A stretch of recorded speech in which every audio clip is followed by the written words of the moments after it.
Саламатсызбы, сиз өзүңүздү тааныштырып кетсеңиз биринчиден. Мен Жандаралиев Бектурсун Мырзабекович, Кара-Буура районунун ардагерлер кенешинин торагасымын азыркы учурда. Мына сурооңар аябай жакшы суроо болуп атат. 30% квота боюнча аялдардын депутаттыка бийликке келгенине туура учурундагы маселе деп ойлойм. Андан тышкары бул жерден биздин эжекебиз Роза Отунбаеваны,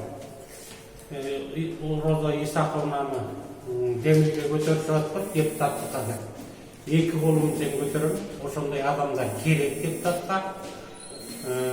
Аялдардан барса мындай тартыш талаш аз болот деп ойлойм. Жаш балдар барып алып өздөрүнүн кызыкчылыгынан көздөп атканды көрүп атабыз депутаттардын. Ошол себептен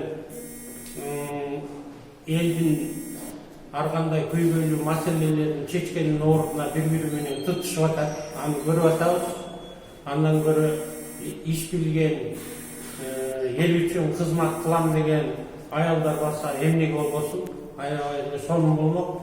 Мына Роза эжекебиз болсо дүйнөнү дүңгүрөтүп, дүйнө жүзү боюнча эки президент болсо, бирөөсү Роза Отунбаева Исаковна болгон.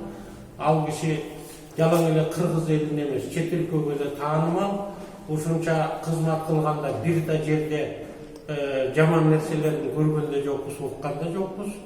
Негизи ошондой адамдар барганына мен эки колду коштойм, колдойм.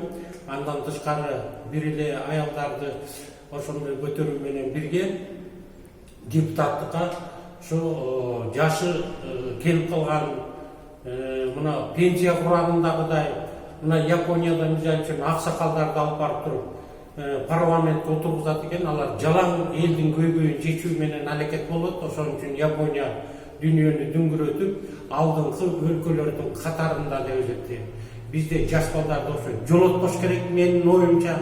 Кереги да жок, себеп дегенде өз амбициясын колдоп эле кыйкырыша бергенде бизге эмне кереги бар? Көрүп атабыз, мушташканга чейин барып атат. Сабырдуулук деген аларда жок, элди колдоо деген аларда жок. Жалаң өздөрүнүн эмесин аркасынан тигини тарталы, муну тарталы, бийлик талаш, кызмат талаш, акча талаш ушуну менен чектелип калып атат.